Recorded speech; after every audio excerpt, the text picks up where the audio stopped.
साथियों, जय भीम, जय भारत, जय संविधान में बहुजन दस्तक से गौतम रत्ना। और आज हैं हम मालवीय नगर खिड़की एक्सटेंशन में, जहां पर एक हमारे मैं तो बहुजन समाज ही कहूंगा, ओबीसी समाज से आने वाले सैनी समाज की एक बहुत बड़ी कामयाब मीटिंग रखी गई। और खास तौर से उस मीटिंग का एजेंडा था साहब राष्ट्रपिता ज्योतिराव फूले साहब को भारत रत्न दिलाना और माता सावित्रीबाई फूले जी को प्रथम शिक्षिका का दर्जा दिलाना ऑन रिकॉर्ड। क्योंकि वैसे तो जो समाज है वो तो मानता ही है, लेकिन मैं जो समझता हूँ ब्राह्मणवादी मनुवादी आज भी उनको उस नजर से नहीं देखते हैं। वो सरस्वती को पहली प्रथम शिक्षिका कहते हैं। तो ये इस तरह के मुद्दों पे हम बहुत सारे लोग हैं यहाँ पे साथी हैं। उनमें से हमारे साथ में एक कृपानंद जी हैं और एक अच्छा वो काम कर रहे हैं। उन्होंने बड़ा एक अच्छा बिजनेस डेवलप किया है। और हमारे, क्योंकि मैं जो देख पाता हूं कि बहुजन समाज के लोग बिजनेस में बहुत कम नजर आते हैं, तो हम उनको बहुत बहुत स्वागत करते हैं कि उन्होंने एक ऐसी पहल को शुरू किया और बड़े लेवल तक एक मुकाम हासिल किया है और कर रहे हैं। तो आपने किस किस तरह से इसको शुरू किया, इस बिजनेस को, ये बताइए। हमने सैनिटरी पैड का नाम पेकुलियर दिया सर। और पेकुलियर जो सैनिटरी पैड है वो महिलाएं के मासिक धर्म में कार्य में आती है। और जो भी संस्था है आज के डेट में वोट बैंक में सब में बटी हुई है, लेकिन हमारा वोट बैंक तभी साबित होगा जब किसी को सही ढंग से साक्षात्कार और साकार सके। हमारी जो सकारात्मक सोच है, हमारी जो शिक्षा हुई, वो शिक्षा महात्मा ज्योतिराव फूले की पत्नी माता सावित्रीबाई फूले के माध्यम से हो पाया हम लोगों को। आज जितने भी समाज पढ़ लिख पा रहे हैं, तो वही पहली महिला, भारत की प्रथम महिला शिक्षिका थी। अब बताइए, भारत की प्रथम महिला शिक्षिका को आज तक दर्जा ही नहीं मिल पाया। इस आवाज़ को उठाते हुए बबलू भैया जब हमसे मिले और उन्होंने बताया, तो अभी देखिए उन्हीं के माध्यम से आज दिल्ली के भगवान सैनी सर के आवास पर हम लोग मीटिंग किए, उन्हीं के माध्यम से। और पेकुलियर का एक कार्यालय, हाँ, यहीं से शुरू कर लीजिए। और उसमें हमारा प्रगतिशील राष्ट्रीय प्रगतिशील माली समाज के लोग, सैनिक समाज के लोग, जिसमें हमारे संतोष बाबू थे, सतीश बाबू थे, और भी हमारे बहुत सारे अभिभावकगण थे। सभी अभिभावकगण मिल करके हम लोगों को आगे बढ़ाने के लिए यहाँ सभी सभा को आयोजित करने पर बुलाया गया। अब देखिए कि इसके माध्यम से हम लोग जो यहाँ आवाज़ उठाए, ये आवाज़ 5 नवंबर की तैयारी की थी। 5 नवंबर को हम लोग गांधी मैदान में 5 लाख की संख्या के साथ उपस्थित हो रहे हैं। उसमें सभी का, यहाँ जितने भी लोग आए थे, सभी सक्रिय और प्रगतिशील। सर, एक सवाल हम और करना चाहते हैं आपसे।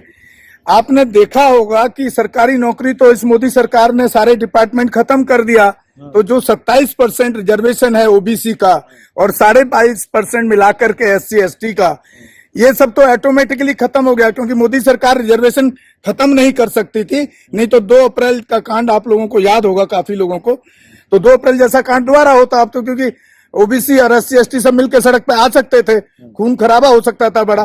तो उन्होंने सरकारी नौकरियां तो खत्म कर दी। तो आपका जो 27% रिजर्वेशन है और जो SC ST से वो तो खत्म हो गया। क्या आप अपनी कंपनी में जो आपके एम्प्लॉय हैं, क्या आप ब्राह्मणवादी लोगों को जगह देंगे या अपने बहुजन समाज को देंगे? क्योंकि जब केंद्र की सरकार ये कर सकती है, तो आप अपनी फैक्ट्रियां, अपनी इंडस्ट्री लगा करके क्यों नहीं आप अपने समाज को सपोर्ट कर सकते हैं? हम अपने समाज को साक्षर तभी बना सकते हैं जब महिला जागरूक होगी। और महिला जागरूक करने के लिए मैंने 99% महिलाएं को ही सीट दिया। भारत के 5 लाख के लगभग में, जो कि शहरी एरिया है, 747 जिला है पूरे भारत में, 29 राज्य और केंद्र शासित मिला करके, उसमें हमने 99% महिलाएं को ही जगह दिया। जितनी भी पंचायत होगी सभी जगह महिलाएं ही वहाँ कार्य करेगी। और प्रखंड में जितने भी होंगे पदाधिकारी, वहाँ पुरुष वर्ग का स्थान होगा। हमें आरक्षण की मांग तो चाहिए, लेकिन अगर सरकार नहीं देगी तो सरकार में बैठे हुए जो हमारे नौजवान और हमारे जो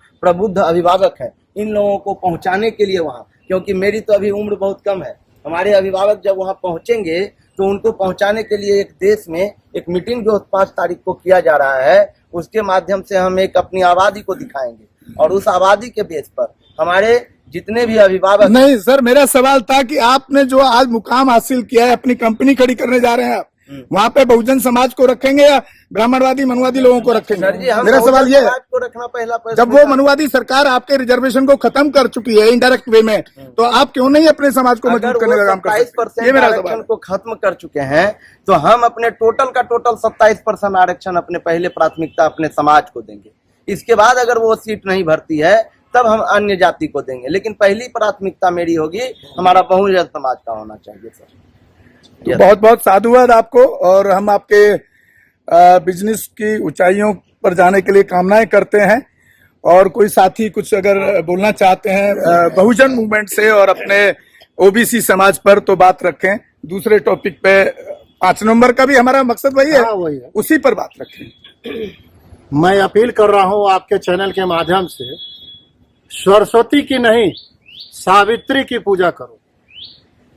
और जिस दिन आरक्षण जो आप समाप्त करने की जो बात कर रहे हैं, जिस दिन राष्ट्रपति द्रौपदी मुर्मू को बनाया गया था, संविधान में अंकित है कि नीचे के जो व्यक्ति हैं, जिस दिन वो राष्ट्रपति बनेंगे आरक्षण समाप्त कर दिया जाएगा।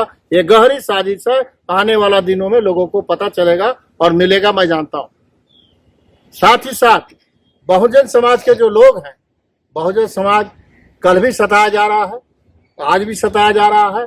उसी की लड़ाई को मजबूत करने के लिए हम सभी इकट्ठा होकर माली सैनिक समाज जितने भी हैं, अम्बेडकरवादी, पेरियारवादी, सब लोग इकट्ठा होकर शंखनाद हम लोग जो है बिहार से किए हैं, और दिल्ली एनसीआर में हम लोग बैठे हुए हैं।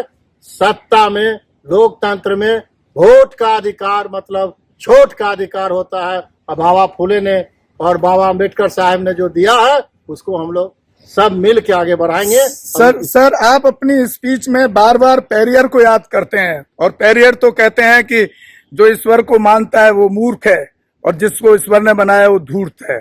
ये बिल्कुल आपने सही कहा है। लेकिन मैं जब आपके यहाँ पे अभी जब मीटिंग में था, वहां पर जो मैं देख रहा था, प्रैक्टिकल लाइफ में मैं बात कर रहा हूँ, मैं बहुत कड़वा आदमी और कड़वी बातें करता हूँ। आपके जितने भी संगठन में लोग थे, आई थिंक मेरे हिसाब से 80-85% ऐसे थे जो डेली मंदिर जाने वाले थे। इस पर बदलाव के लिए आने वाले टाइम में कुछ करेंगे आप, ताकि वो समाज उन जंजीरों से, उन पाखंड की जंजीरों से बाहर निकल के आए और बुद्धिजीवी बने और तर्कशील बने? ऐसा है, जब बच्चे जन्म लेते हैं तो उसको स्कूल भेजा जाता है शिक्षा के लिए। अभी जो भी मंदिर और मस्जिद की जो आप बात कर रहे हैं, जो फूल का रोजगार करने वाले हैं, ये मेरा बिजनेस है, ये मेरा धंधा है, वो मेरा जो है कार्य है, और वो कार्य को मैं कर रहा हूँ। मंदिर और मस्जिद को जो पोष के रखा है, वो मैं बौद्धिस्टवादी हूँ, मैं बौद्ध को जानता हूँ, उनके विचार को जानता हूँ। उन्होंने क्या कहा था, मेरी बात मत मानो, पहले आपके जहन में जो बात आ रही है उसको मानो और उसके बाद आप चलो। तो अभी जो बच्चे को स्कूल भेजा जा रहा है, तो अभी हम लोग शुरुआत किए हैं, और शुरुआत में जब हम लोग एक दिशा और एक दशा की जब बात करेंगे तभी रास्ता निकलेगा। और ब्राह्मणवादी व्यवस्था तो अपना जीने खाने के लिए चला रहा है। वो तो बोला, तो मैं तो भाषण में बोला हूँ, वो कहता है जजमान मैंने जजमान, उसको लगता है कि हमको कुछ कहने आया, नहीं, तुम मुझे जज मान। हाँ बताओ, वो जब जज हो जाएगा तो हमारा हक कहाँ से मिलेगा? इसी बात को बताने के लिए तो हम लोग आए हैं, और समय लगेगा, लेकिन हम लोग पीछे मुड़ने वाले नहीं है। सतीश बाबू से लीजिए। जी सतीश साहब बताएं सर। जी, मैं सतीश कुमार भगत, हाँ। अखिल भारतीय प्रगतिशील माली सैनिक संगठन का संगठन प्रभारी जी। मैं अभी जो चर्चा चल रहा था कि आप भगवान को मानते हैं कि नहीं मानते, ये देखिए आध्यात्मिक चीज है, ठीक है ना, उसको हम एक अलग जगह पे रखेंगे। सर अध्यात्म से भगवान का लेना देना नहीं है, आध्यात्मिक होता है मेडिटेशन। बिल्कुल, तो वही हम कर रहे हैं। तो भगवान का कोई लेना देना नहीं, हम इसमें विरोध नहीं करेंगे। हमारी बहस सर बड़ी कड़वी होती है, इसलिए हमारे चैनल पे लोग बोलने के लिए बड़ा उसका हम विरोध नहीं करनी पड़ती, ठीक है ना, वो अपने जगह पे ठीक है। हाँ। लेकिन जहां तक सरस्वती और माता सावित्री बाई की बात है, ठीक है, आप धार्मिक स्तर पर मनाइए, आप माता सरस्वती को पूजिए, लेकिन मैं माता सावित्री बाई को पूजूंगा। और मैं भारत सरकार से या जितने राज्य सरकार से मैं ये कहना चाहता हूँ, हर एक स्कूल में उनकी प्रतिमा लगनी चाहिए, साथ साथ जो पाठ्यक्रम है उनका विषय उनका रखना चाहिए। जी सर, मैंने एक जीवन की घटना का जिक्र किया था ज्योतिबा फूले साहब की, जिसमें दो ब्राह्मण उनको मारने आते हैं, और वो आपके समाज से, और मैं आपकी जाति से नहीं आता, कड़वा सच बता रहा हूं, क्योंकि मैं हिंदू नहीं हूं, मैं बुद्धिस्ट हूं प्योर। कितने लोग आपको लगता है इन लोगों में से उस घटना को जानते होंगे? जब अपने महापुरुष के आप जीवन की घटना चक्र को अगर आप नहीं पढ़ पा रहे हैं, नहीं पढ़े हैं, तो फिर इसको तो मतलब कितनी सदियां और लग जाएंगी आपको पहुंचाने। देखिए, तो हम लोग को लगता है कि 1% लोग भी नहीं जानते थे इस बात को। हाँ, बहुत कुछ बातें हम लोग जानते हैं और पढ़े हैं। जैसे माता सावित्री बाई जब स्कूल जाती थी, उन्हें बहुत ढंग से सताया जाता था, गोबर फेंक करके, ढेला मार करके, वो अलग से एक कपड़ा ले जाते थे अपने थैले में, जो कि स्कूल में जा करके बदलते थे। तो इन्होंने तो जो है ब्राह्मणवादी व्यवस्था है, वो तो शुरू से हम पर हावी रहा है। अब अगर हम नहीं जागे तो फिर कभी नहीं। वेरी गुड, बहुत बहुत सर, आप कुछ कहना चाहेंगे? देखिए, शिक्षा मेन जरूरी चीज है, जो हम लोगों को राइट ही नहीं था। 1831 में जब इन्होंने सावित्रीबाई फुले ने आंदोलन चलाया था शिक्षा के लिए, जी, उसके पहले हम लोग का राइट ही नहीं था। मतलब उस समय या बहुजन समाज के लोग पढ़ ही नहीं पा रहे थे। ज्योतिबा फुले पहले जो सामाजिक लोग हुए जिन्होंने पढ़ना सीखा, वो बाय डिफॉल्ट पहुंचा। आप लोग को बताना चाहता हूँ कि उनके फूफा जी थे, वो अंग्रेजों के यहाँ काम करते थे और उनकी जल्दी मृत्यु हो गई थी। तब ज्योतिबा फुले वहां पे जब काम करने जाती थी, और वो साथ में ज्योतिबा फुले जाते थे उनके, अंग्रेज लोग के घर में वहां पे एक टीचर आता था, उसको प्रेरित होकर के उन्होंने ज्योतिबा फुले को पढ़ाया। और जब ज्योतिबा फुले पढ़ गए तो उनको अपनी राइट पता चले। तो हम लोगों को पढ़ना है, पढ़ने से भी ज्यादा जागरूक होना है। लेकिन सर, ये आप 1800 आज से लगभग 132-34 साल पहले की बात कर रहे हैं।